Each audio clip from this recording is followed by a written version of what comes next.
the facilitation of the Qur'an. Allah made the Qur'an easy on the people to memorize. Just last week, I was in a conversation with an Orientalist scholar, non-Muslim Islamic studies scholar. And their biggest thing, I don't know if you saw this documentary, I think it was on the Discovery Channel if I'm not mistaken, on the Qur'an. And they talked about how the Qur'an is not actually preserved, and it's all these different parchments, and they found this other version of it, the Dead Sea Scrolls, right? And it's missing some surahs and all of this kind of stuff. Is the Qur'an really what it was then? Or is this just a myth that the Qur'an we have now is the same as then? Let me tell you something about the Western textual criticism of the Qur'an. These people are incredibly smart at pulling off scams. And they sell a scam really well. And if you don't know the scam, you'll say, oh my God, makes sense. He's got a PhD, he must be telling the truth. It's on TV, how can that be wrong? Right? That's our standard at this point, the level of intellectual depth the Ummah has, right? I saw this documentary and it shook my iman. Seriously? It should have made you laugh. It should have made you laugh. When somebody tries to spit at the sun, it comes back on their own face. That's what they did. They spit on their own face. Let me tell you something about this. In the West, I'll start very logically, because this is again a very important concept for all of us to have that gives us confidence in Deen. When you want to preserve a document, there are two ways. Written archive and oral tradition. There are only two ways of preserving a document historically. What are they again? Written archive or oral tradition. Written archive means you write it down. Oral tradition means you memorize it and make somebody else memorize it and make somebody else memorize it, and that's how it's passed down. Okay. According to Western standards and logical standards, which of these is a safer, do you know? Written archive. Written archive is safer. Why is it safer? Even though both have criticisms. If I start at that corner, I say to one brother, brother, I'm going to whisper something in your ear. I want you to whisper it to the next person. I whisper in his ear, Ahmed punched Kareem. Okay? Ahmed punched Kareem in the stomach. That's all I told him. Ahmed punched Kareem in the stomach. He whispers it to the next brother, then the next brother, then the next brother whispers it to the next, and the next. By the time we get over there, Ahmed gutted Kareem's stomach out, burnt his house down, and then blew up the neighborhood. Okay? Every person adds 1%. And by the time you go through 500 people, how much has been added? 500%. This is an error of oral communication. It's a problem of oral communication. Okay? Even if you change one word, and the next changes just one word, those one words can add up. They can add up. So the argument in Western criticism is an oral tradition goes through lots of changes. Logical, very logical. Okay, let's keep that in the back of your mind. Now come to written tradition. They didn't have Xerox back then. They didn't have scanners back then either. So if you have a book, and you wrote it out, the only way to duplicate it is what? Write another one. If you are, and is it handwritten or machine written? Handwritten. And in handwritten archives, is it possible you made a mistake? It's possible. And then this book has one mistake, and then this book with one mistake went, and it got duplicated. Is it possible another mistake will happen? It's possible, right? These are possibilities, and these guys love talking about possibilities, let me tell you.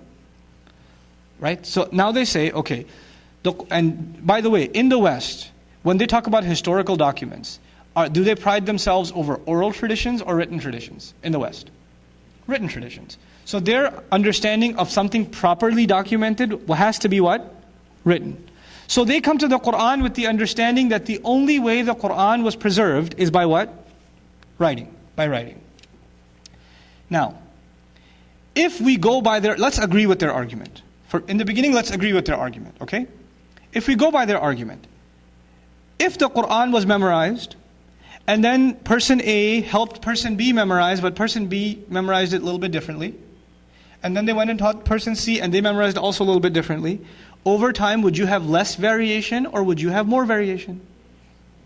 You would have more variation. And if the Qur'an is written down, and then it goes to another town, another copy, is it possible variations will also increase?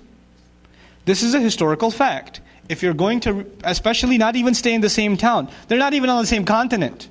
And there's no one-way flights back then either. So you're months and months and months apart. And you can't even make a phone call and say, no, you got the wrong version. If you want to get the information to them, you've got the wrong version, you're going to be traveling for 6 months. And in those 6 months, it may have spread even more. In other words, if there is one variation, it can become 10,000 variations without the ability to control the information. You understand? And how long has this spreading of information been going on?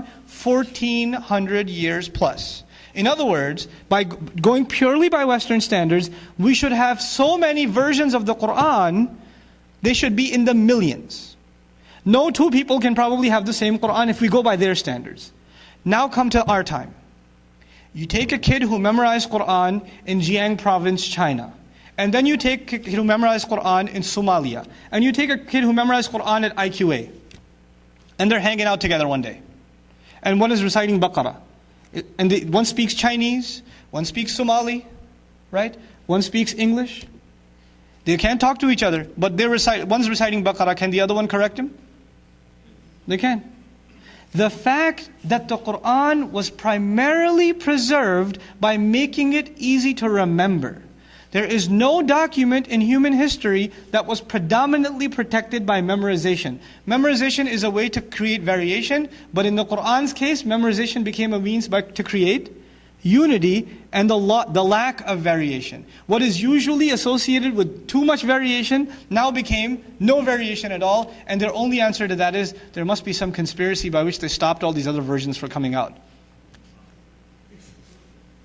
Can you help me? Has there been any other conspiracy where there's no leaks? Millions of people from different civilizations memorizing the same exact thing.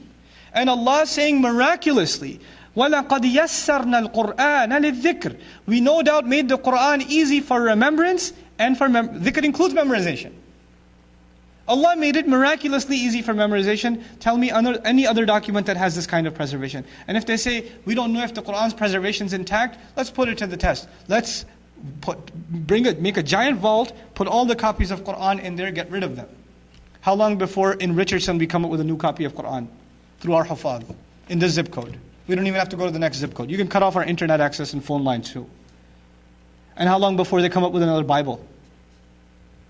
Think about it. Even another copy of the United States Constitution. Let's just do that. That's not even thousands of years old. That's a couple of hundred years old. Let's just take it away and let's see if they can come up with it. Word for word. Let's see how long that takes them and how long it takes us to come with Quran again. Allah says He preserved it. إِنَّا نَحْنُ نَزَّلْنَا الذِّكْرَ. He preserved it in a way even if you try to corrupt it. There were attempts to make surah, they publish copies of Quran, it's called Furqan I think it's called, that's missing some surahs. They say it's the politically incorrect surahs are taken out. And the Muslims are so, how dare they? Don't you have to worry, it's okay. What are they going to do? What they couldn't do for the last 1400 years, when Allah said He protected His word, you think these jokers are going to sell 2 books at Amazon.com and compete with Quran? Are you kidding me? There's nothing to worry about. Because we're not responsible for guarding this book.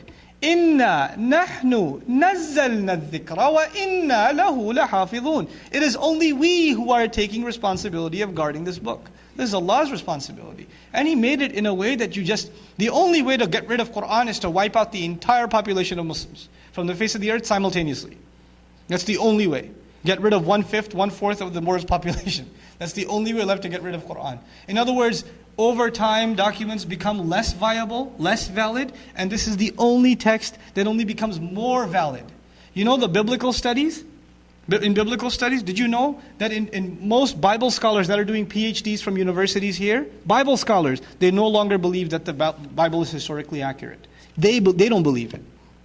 Read the talks by Professor Gerald Dirks or listen to his interview on Brother Eddie's show, thedeenshow.com. Listen to it. He's got a master's degree in divinity. This is a gift of Allah to the messenger. You couldn't get rid of this message if you tried. Not if you tried. You know, he used to be so worried. Am I going to forget the ayat? He used to be so worried. He used to rush his tongue. لا تحرك به لسانك لتعجل به. And Allah told him, إِنَّ عَلَيْنَا جَمْعَهُ وَقُرْآنَ. We've taken it upon ourselves to gather it and to have it communicated, have it recited. Look how Allah took that responsibility away from the messenger. Took it off his shoulders. الَّذِي أَنْقَضَ ظَهْرَكَ. He took it off his shoulders. Sallallahu alayhi wasallam. These are from the gifts Allah Azza wa Jal has given him. The last point I will make before you is the following. After we list all these things that come under Kawthar, and Allah has given those to him, how is he supposed to thank Allah? You know, you can only thank. The thanks, the reaction should be in accordance with the action. How do you take these infinite gifts and how can you ever respond? I don't even know where to begin. You know when somebody does a huge favor to you, you say, I don't even know what to say. You're at a loss. I don't even know what I can do for you. I can never repay you. Right?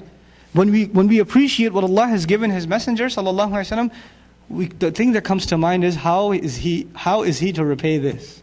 What can Allah expect from him now? He can't come up with anything, so Allah gives it to him. Fasalli. Pray. Make salah. The first act of gratitude to Allah is salah.